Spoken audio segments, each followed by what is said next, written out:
Hey, it's OC Food Diva, and we're in the test kitchen again. We're working with a product called NUTSÓLA. So this will be the third recipe we're doing. We did chocolate bonanza the last two recipes, but this time we're going to make a bread. I know this is a superfood and it's gluten-free and vegan, but we are going to be adding gluten and eggs into this one and butter. So it's not going to be vegan and it's not going to be gluten-free, but it's hopefully going to be yummy. It's a take on a kind of like a fruit and nut bread, and I've been working with jovial flours since we had to work with it at World Food Championships for biscuits and championships. We had to use the flour to make our biscuits. So I have a huge bag left, and I've been trying to come up with other recipes to use the flour in, and it's been fun. Made a lot of really cool things like shortbread cookies and shortbread crusts for like pies, and I'm getting better at this. So I'm not a baker, but I'm having fun learning all about it. So let's take a look at all the ingredients that will be in this fruit and nut bread. Here are the ingredients for the NUTSÓLA fruit and nut bread. So you've got the NUTSÓLA pumpkin spice superfood mix. You can also make bars out of them. And if you've been following me, I've been the Tillamook brand ambassador, so we'll be using the unsalted butter, jovial einkorn flour, eggs, almond milk, honey, baking powder, salt, cinnamon, nutmeg, ginger, rum, Diplomatico rum, and the zest of 1 lemon. Preheat your oven to 350.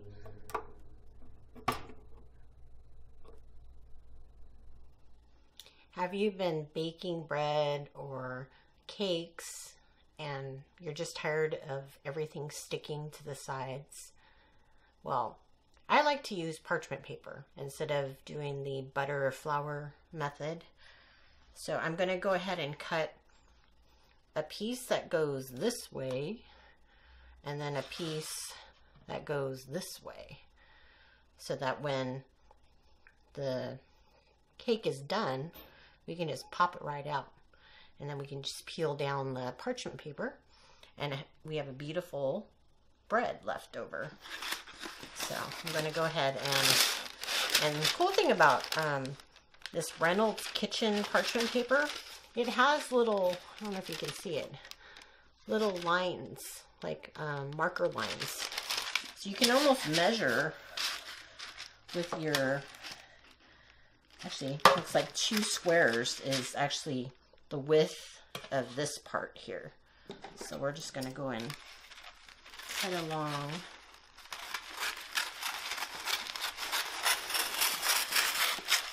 And see how that goes. That's not bad. And we don't mind it sticking out a little because we need something to pull it out anyways. And then we're going to measure it this way. Let's see. And it looks like 1, 2, 3, 4 blocks in. So we'll go ahead and cut.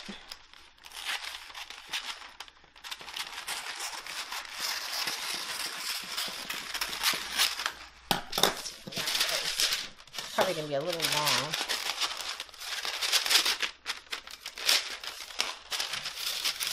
That's okay, we can always cut it.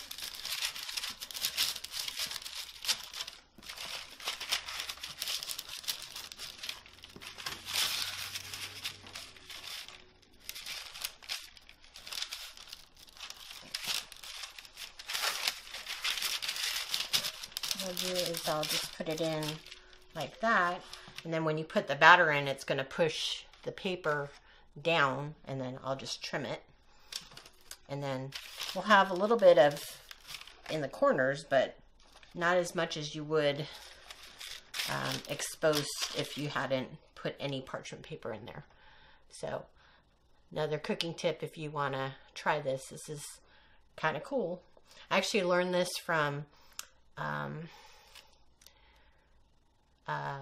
during a breakfast buffet. I noticed that a lot of the hotels were using parchment paper, like little squares of parchment paper, as muffin cups, and they would bake their muffins in the parchment paper instead of using muffin cups. So I thought that was really cool. We're going to start our wet ingredients part of the recipe. We're going to start with 1 stick of melted unsalted butter, 2 eggs, 1/2 cup of almond milk, 1/2 cup of honey, 2 tablespoons of extra virgin olive oil, and 2 tablespoons of rum. The olive oil I actually forgot to video as an ingredient, so here it is. But we'll put the whole recipe down so you can make it yourself. So here we go. We're going to whisk these all together. So we've got the butter. We've got our eggs. Got our almond milk. Got our honey. And a cool way to make sure you get all the honey out of your container or your measuring cup is to either rub it with a little olive oil, or if you have like Pam, you just spray it and then it'll come right out, which is really cool. And we've got our olive oil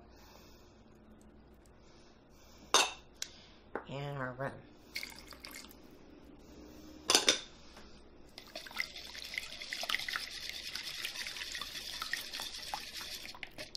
So if you know me, you know I'm not a baker.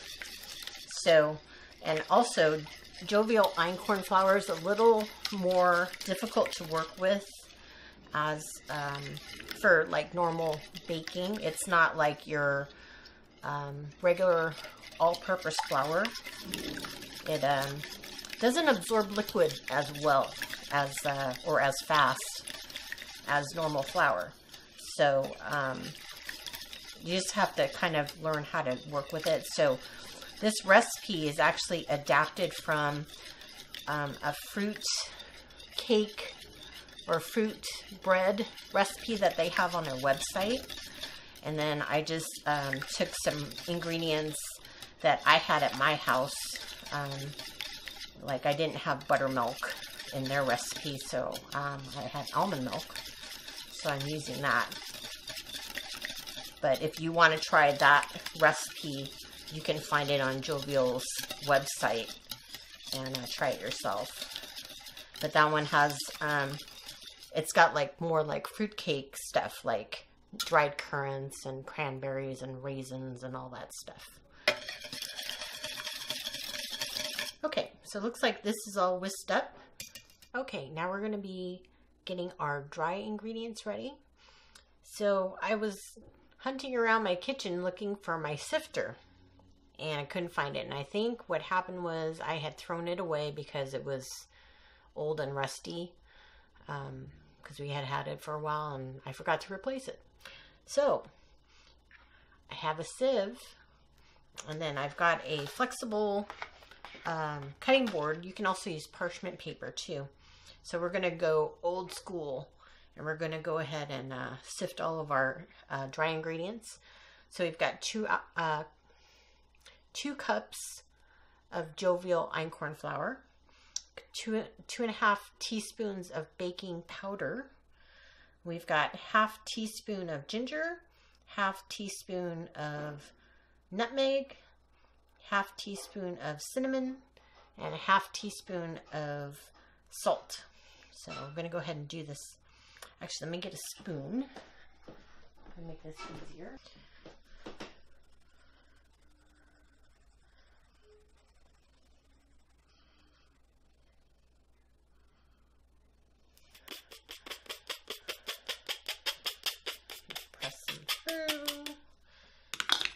all sifted. Okay, so we've got all our ingredients. Our wet ingredients are combined. Our dry ingredients are all sifted together. I've got my NUTSÓLA pumpkin spice ready to go.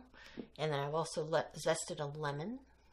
So let's get this thing started. So we're going to go ahead and incorporate the flour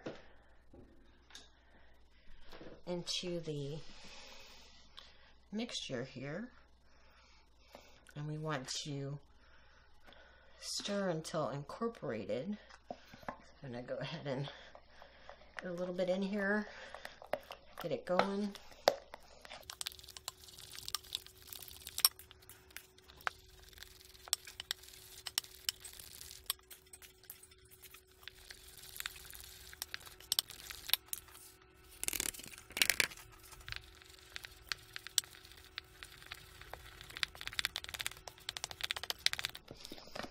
Okay, so now we're going to fold in our NUTSÓLA. That's 2.5 cups, and then this is the zest from 1 lemon. And we're just going to fold it in.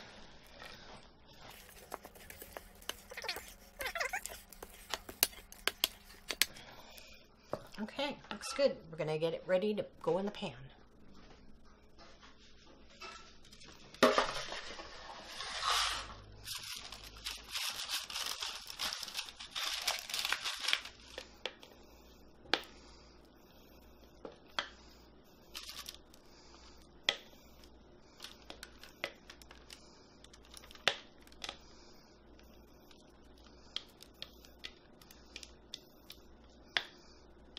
Use a rubber spatula to scrape the sides out.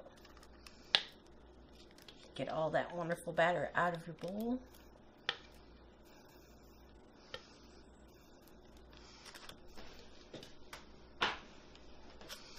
Okay, go ahead and kind of level it out.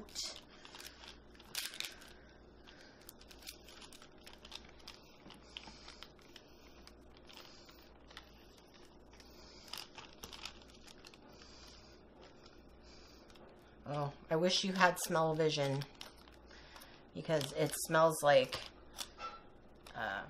pumpkin pie. It smells so good. You can smell the cinnamon, you can smell the ginger and the nut, especially the nutmeg. Okay, looks good. Okay, so it's ready for the oven. Take a look. We're going to put it in the oven for 50 to 55 minutes. Well, at the 50-minute mark, we checked the bread and stuck the toothpick in it. It came out nice and clean, so we're going to go ahead and let it rest for 30 minutes. Okay, well, I want to just show you how to unmold your bread from the pan using the parchment paper, and see how well it comes out, because we have to cool it on a rack for a bit. So the pan's a little hot still, or warm, not hot, but I'm gonna go ahead and lift it out. Ooh, it's heavy. And there you go. Just gonna take it out. It's kind of sweated a little bit, so but it looks delicious. Look at that, beautiful. And look at the pan. Only the corners got a little bit of batter in them, but otherwise came out perfectly. Didn't have to dig it out or anything. Awesome. So we'll let it cool for another 25 minutes or so, and we'll cut into it and see what it looks like inside. Okay, the bread is now cooled down, and we're ready to take a slice. Let's check it out.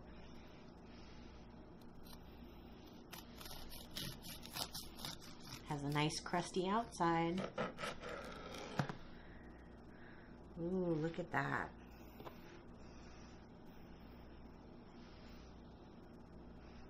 take another slice. Save that end piece for my mom.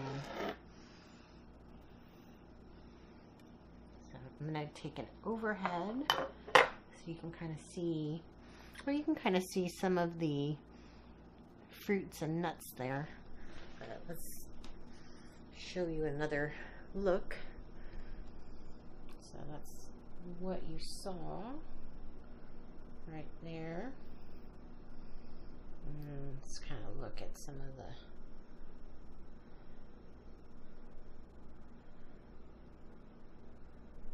right there.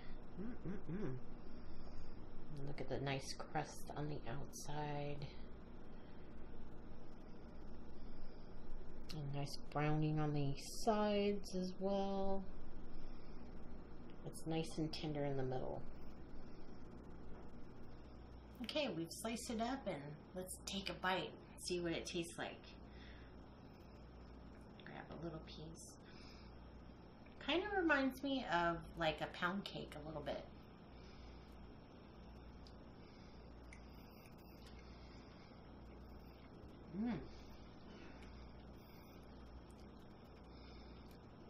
Okay, it kind of tastes like a fruit cake, but much better.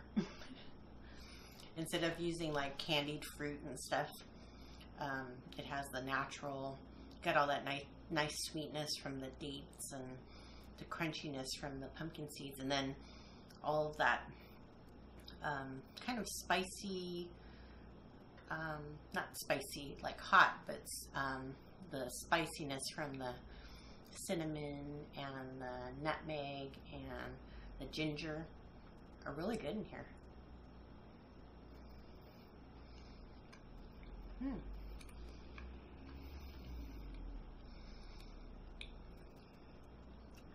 That is so good. This would be good with a cup of coffee in the morning. A slice of this, a little bit of butter, and a cup of coffee.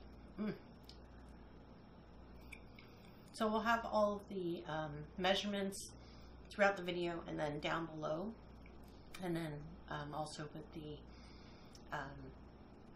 I guess cooking instructions, and then you can follow along, or you can also try the fruit and nut bread recipe that's on the Jovial sites. But this was pretty good, and thank you NUTSÓLA for sending us the pack of the different superfood mixes so we could try, and this was amazing. So I'm going to keep this in my roster for fall wintertime recipes. This actually would make a good gift instead of a fruit cake. Making this and giving this to somebody, they would enjoy it a lot. So don't forget to like this video and subscribe to my channel. We'll see you next time. Mahalo!